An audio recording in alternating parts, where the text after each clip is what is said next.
नमस्कार। आज के इस वीडियो में हम भगवान शिव को प्रसन्न करके अपनी मनोकामना को पूर्ण करने वाला एक विशेष प्रकार का सरल पूजा यानी अनुष्ठान जिसे रुद्राभिषेक के नाम से जानते हैं उसके बारे में जानेंगे और जानेंगे कि रुद्राभिषेक क्या है, रुद्राभिषेक कैसे करते हैं, रुद्राभिषेक किन किन चीजों यानी किन किन द्रव्यों से किया जाता है, किन किन द्रव्यों से रुद्राभिषेक करने से क्या फल मिलता है और किस मनोकामना की पूर्ति के लिए किस चीज से रुद्राभिषेक करना चाहिए। यानी दूध से रुद्राभिषेक किस मनोकामना के लिए, गन्ने से किसके लिए और घी से किसके लिए, मधु से किसके लिए, इत्यादि बातों को शास्त्र प्रमाण के साथ आज के इस वीडियो में जानेंगे। तो भगवान शिव की कृपा से सभी मनोकामना को पूर्ण करने वाले इस विशेष और सरल अनुष्ठान के विषय में सभी बातें जानने के लिए अंत तक इस वीडियो को जरूर देखिए। आइए शुरू करते हैं। सबसे पहला प्रश्न, रुद्राभिषेक क्या है?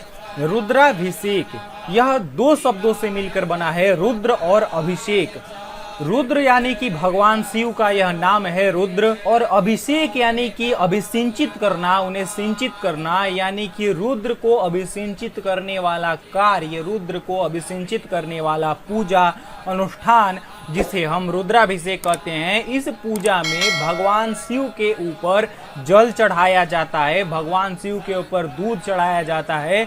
यानी यह विशेष कैसे है, आप नॉर्मली भी भगवान शिव को जल चढ़ाते होंगे, दूध चढ़ाते होंगे, पूजा करने में घी इत्यादि चढ़ाते होंगे, लेकिन यह विशेष कैसे है क्योंकि इसमें यजुर्वेद के विशेष मंत्रों के द्वारा जो भगवान शिव को अति प्रिय है, जिनमें भगवान शिव की विशेष आराधना की गई है, उन विशेष यजुर्वेद के मंत्रों के द्वारा कंटिन्यू पूरे मंत्रों को पढ़ने तक भगवान शिव को श्रृंगी के द्वारा दूध से, दही से या घी से, जैसी आपकी मनोकामना हो, उन द्रव्यों से कंटिन्यू लगातार मंत्रों को पढ़ करके लगातार एक निश्चित समय तक, एक निश्चित मंत्रों के अंतराल तक कंटिन्यू अभिषेक किया जाता है, कंटिन्यू दूध चढ़ाया जाता है, कंटिन्यू जल चढ़ाया जाता है और भव्य प्रकार से पूजा किया जाता है। भव्य प्रकार से यजुर्वेद में विदित मंत्रों के द्वारा, यजुर्वेद में कथित मंत्रों और पूजा प्रक्रिया के द्वारा भगवान शिव का पूजा किया जाता है, जिसे हम रुद्राभिषेक कहते हैं।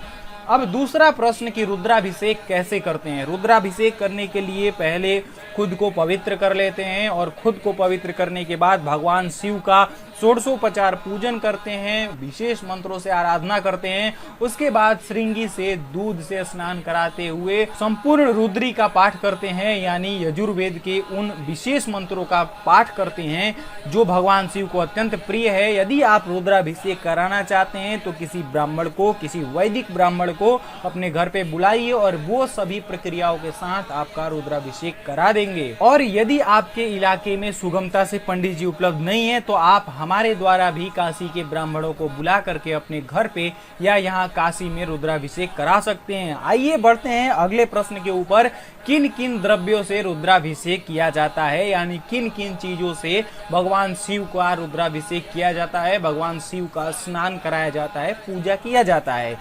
अब वो मंत्रों को पढ़ते हुए कंटिन्यू श्रृंगी से, श्रृंगी पहले क्या होता था कि गाय के सिंग से ये अभिषेक किया जाता था, लेकिन अब जिस गाय के सिंग से पहले अभिषेक किया जाता था वो अब आसानी से उपलब्ध नहीं होता है।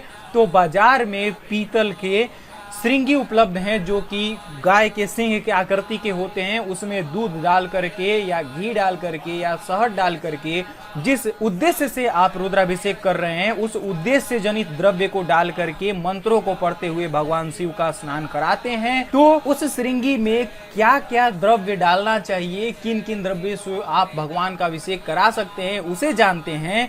भगवान शिव का रुद्राभिषेक जल से होता है, शर्करा मिश्रित जल से होता है, यानी कि चीनी मिलाए हुए जल से होता है, तीर्थ के जल से होता है, यानी कि प्रयाग से मंगाए हुए गंगा जल से, उज्जैन से मंगाए हुए जल से, यानी कि पवित्र तीर्थों में जो नदियां बहती हैं उन नदियों से मंगाए हुए जल से भगवान का रुद्राभिषेक किया जाता है। कुशोदक से रुद्राभिषेक किया जाता है, यानी कि कुशा मिश्रित जल से, कुशा को एक विशेष प्रक्रिया से जल में मिश्रित करके उसे छान लेते हैं और उस कुशोदक से भगवान शिव का रुद्राभिषेक होता है। कुशा मिश्रित जल से होता है। फिर दधी से भी भगवान शिव का रुद्राभिषेक होता है। गन्ने के रस से भगवान शिव का रुद्राभिषेक किया जाता है। घृत से, जी हाँ, घी से भी भगवान शिव का रुद्राभिषेक होता है। दूध से, गाय के दूध से भगवान शिव का रुद्राभिषेक किया जाता है। भगवान शिव को दूध अति प्रिय है। शक्कर मिले हुए दूध से, यानी कि दूध में चीनी मिला करके और फिर उस दूध से भी भगवान शिव का रुद्राभिषेक होता है। मधु से भगवान शिव का रुद्राभिषेक होता है तथा सरसों के तेल से भी विशेष कामना की पूर्ति के लिए भगवान शिव का अभिषेक किया जाता है। इन द्रव्यों से भगवान शिव का रुद्राभिषेक शास्त्रों में विदित है। शास्त्रों में कहा गया है इन द्रव्यों से भगवान शिव का रुद्राभिषेक किया जाता है।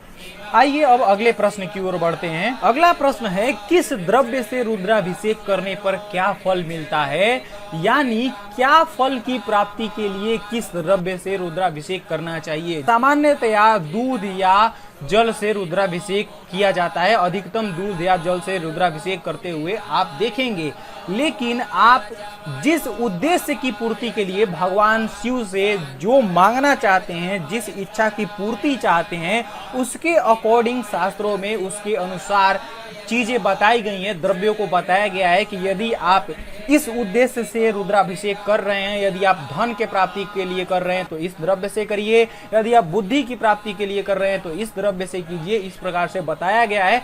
तो आइए एक एक करके हम जान लेते हैं। सबसे पहले जानते हैं कि जल से रुद्राभिषेक करने पर किन किन मनोकामनाओं की पूर्ति होती है, यानी किन किन उद्देश्यों की प्राप्ति के लिए आपको जल से रुद्राभिषेक करना चाहिए। जल की धारा भगवान शिव को अति प्रिय है, अतः ज्वर कोप के शांति के लिए भगवान शिव का अभिषेक जल धारा से करना चाहिए। यदि आप ज्वर की शांति चाहते हैं, रोग से मुक्ति चाहते हैं, तो जल से भगवान शिव का अभिषेक कीजिए।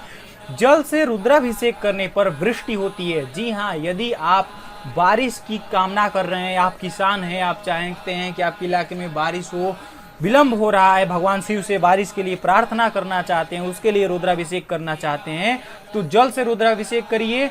पुत्रार्थी को शर्करा यानी कि चीनी मिश्रित जल से भगवान शिव का अभिषेक करना चाहिए। जी हाँ, यदि आप पुत्र की कामना चाहते हैं, यदि आप पुत्र की इच्छा लेकर के भगवान शिव का रुद्राभिषेक करने का सोच रहे हैं, तो आपके लिए चीनी मिश्रित जल से अभिषेक करने के लिए बताया गया है। यानी कि आप जल में, पानी में चीनी को एक निश्चित मात्रा में मिला लीजिए और उससे भगवान शिव का रुद्राभिषेक करिए। आपको निश्चित ही भगवान शिव की कृपा से पुत्र की प्राप्ति होगी। यदि आप मोक्ष की प्राप्ति चाहते हैं, यदि आप मोक्ष प्राप्त करना चाहते हैं, तो भगवान शिव का अभिषेक तीर्थ के जल से करिए। जी हाँ, पवित्र तीर्थों से मंगाए हुए जल से, पवित्र तीर्थों में बहने वाली नदियों से मंगाए हुए जल से भगवान शिव का अभिषेक करने से आपको मोक्ष की प्राप्ति होगी।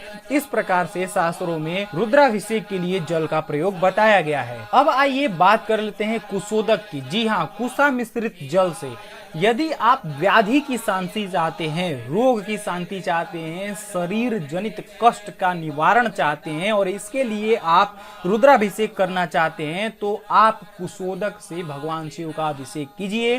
व्याधि की शांति के लिए भगवान शिव का अभिषेक कुशोदक से करना चाहिए, जिससे निश्चित ही भगवान शिव की कृपा से व्याधि शांति हो जाती है। अब आते हैं दही पर। जी हाँ, यदि आप पशु प्राप्ति के लिए अभिषेक करना चाहते हैं, यदि आप चाहते हैं, यदि आपका कोई खटाल है, यदि आपका दुग्ध उत्पाद करने का डेयरी है और ये सब है और उसकी पुष्टि के लिए, उसके संरक्षण के लिए पशुओं की वृद्धि हो, यदि आप पशुपालन करते हैं और उसमें उन्नति चाहते हैं, यदि आप पशुपालन करना चाहते हैं, पशु की उन्नति चाहते हैं, पशु प्राप्ति चाहते हैं, तो इसके लिए आपको भगवान शिव का अभिषेक दही से करना चाहिए। जी हाँ, इस प्रकार से दही से अभिषेक करना शास्त्रों में बताया गया है। अब आइए गन्ने की रस की बात कर लेते हैं। यदि आप धन की प्राप्ति चाहते हैं, यदि आप लक्ष्मी की प्राप्ति चाहते हैं, तो आपको गन्ने के रस से भगवान शिव का अभिषेक करना चाहिए। जी हाँ, यदि आप चाहते हैं कि आपको धन की प्राप्ति हो, माता लक्ष्मी की कृपा आप पे बरसे, तो आपको गन्ने के रस से भगवान शिव का अभिषेक करना चाहिए। इससे लक्ष्मी प्राप्ति के मार्ग प्रशस्त हो जाते हैं। भगवान शिव की कृपा से आपको निश्चित ही धन की प्राप्ति होती है।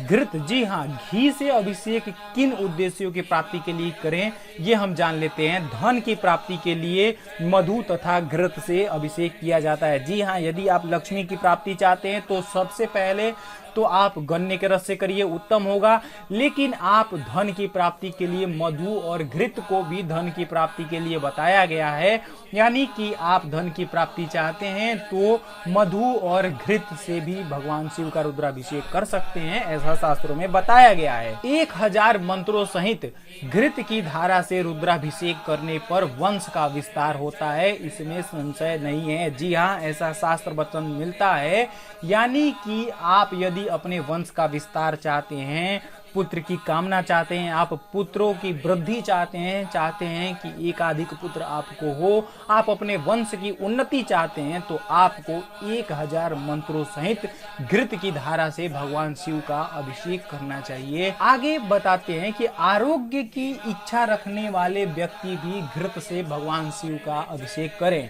जी हाँ, यदि आप चाहते हैं कि आप स्वस्थ रहें, आप फिट रहें, आप हमेशा आरोग्य रहें, आपके पास कोई रोग न आए, तो इस कामना की पूर्ति के लिए भी आपको घृत से रुद्राभिषेक करना चाहिए। आगे आते हैं दूध के ऊपर। जी हाँ, दूध का अभिषेक, दूध से भगवान शिव का अभिषेक किन किन इच्छाओं की प्राप्ति के लिए की जाती है। पुत्र की इच्छा करने वाला दूध द्वारा अभिषेक करने पर निश्चय ही पुत्र की प्राप्ति करता है। जी हाँ, आप पुत्र की प्राप्ति चाहते हैं तो आपको दूध से भगवान शिव का अभिषेक करना चाहिए। वंध्या, काकवंध्या यानी कि मात्र एक संतान उत्पन्न करने वाली अथवा मृत वत्सा स्त्री जिसका संतान उत्पन्न होते ही मर जाता हो, या जो मृत संतान को उत्पन्न करती हो, जिसका मृत संतान उत्पन्न होता हो, ऐसी स्त्री को गो दूध के द्वारा यानी कि गाय के दूध के द्वारा भगवान शिव का अभिषेक करना चाहिए। ऐसा करने से शीघ्र ही पुत्र की प्राप्ति होती है। जी हाँ, इन दोषों से, इन संकटों से निवारण होकर के शीघ्र ही ऐसी स्त्री को सुंदर पुत्र की प्राप्ति होती है, भगवान शिव की कृपा होती है, ऐसा शास्त्रों में बताया गया है। तो पुत्र की इच्छा रखने वाले इन समस्याओं से ग्रस्त लोगों को निश्चय ही भगवान शिव का अभिषेक गाय के दूध से करना चाहिए। प्रमेह रोग के विनाश के लिए विशेष रूप से केवल दूध की धारा से अभिषेक करना चाहिए। इससे मनोवांछित कामना की पूर्ति होती है और प्रमेह रोग का नाश होता है। बुद्धि की जड़ता को दूर करने के लिए शक्कर मिश्रित दूध से अभिषेक करना चाहिए। जी हाँ, ऐसा करने पर भगवान शंकर की कृपा से उसकी बुद्धि श्रेष्ठ हो जाती है। जी हाँ, जो लोग जिनको ऐसा लगता है कि उनकी बुद्धि कुछ मंद है, या जिनको लगता है कि उनका बालक, उनका पुत्र पुत्री थोड़ा मंद बुद्धि का है, तो उसके द्वारा भगवान शिव का अभिषेक चीनी मिश्रित से करवाना चाहिए, जिसके फलस्वरूप भगवान शिव की कृपा से उसकी बुद्धि तीक्ष्ण हो जाएगी, उसकी बुद्धि श्रेष्ठ हो जाएगी। इस प्रकार से शास्त्रों में बताया गया है। अब मधु की बात कर लेते हैं। मधु यानी शहद, यानी कि मधु के द्वारा अभिषेक करने पर यक्ष्मा रोग यानी कि तपेदिक दूर हो जाता है। जिन लोगों को तपेदिक की परेशानी है, जिनको यक्ष्मा रोग है, उन्हें शहद के द्वारा भगवान शिव का अभिषेक करना चाहिए। निश्चय ही कृपा से उन्हें इस दुख से, इस रोग से निश्चय ही निवारण मिल जाएगा। पाप क्षय की इच्छा रखने वाले लोगों को मधु से अवश्य ही भगवान शिव का अभिषेक करना चाहिए। जिन्हें लगता है कि उन्होंने कुछ ऐसा पाप कर दिया है, जो प्रायश्चित करना चाहते हैं, जो अपने पापों से निवारण चाहते हैं, मुक्ति चाहते हैं, उन्हें भगवान शिव का अभिषेक मधु यानी शहद के द्वारा करना चाहिए। ऐसा करने से भगवान शिव की कृपा से उन्हें समस्त पापों से मुक्ति मिल जाएगी। अंत में हम बात कर लेते हैं सरसों के तेल से। जी हाँ, सरसों के तेल से यदि आप शत्रु का विनाश चाहते हैं, आप चाहते हैं कि आपके सभी शत्रुओं का नाश हो जाए, आपके शत्रु न हो, तो सरसों के तेल से अभिषेक करना चाहिए। यहाँ पे मैं आपको एक परामर्श देना चाहूंगा कि ये जो सरसों के तेल वाला ऑप्शन है, इसे अपनाने से पहले आप वैदिक ब्राह्मण से संपर्क अवश्य कर लें। आपके स्क्रीन पर प्रमाण के रूप में हमने कुछ श्लोकों को दिखा दिया है। जिन शास्त्रों से, जिन पुस्तकों से ये प्रमाणित जानकारियां आपके लिए जुटाई है, उन्हें हम प्रमाण के रूप में आपको प्रदर्शित कर रहे हैं। सुधी जन इन्हें देख सकते हैं, समझ सकते हैं। ये थी रुद्राभिषेक संबंधित महत्वपूर्ण प्रमाणिक जानकारी। वीडियो को लाइक करके हमारा उत्साह अवश्य बढ़ाइए और ऐसे लोग जो रुद्राभिषेक करने की सोच रहे हैं उन्हें ये वीडियो फॉरवर्ड अवश्य कीजिए। ऐसे ही प्रामाणिक जानकारियों के लिए हमारे चैनल को सब्सक्राइब करके बेल आइकन दबा लीजिए। बहुत बहुत धन्यवाद।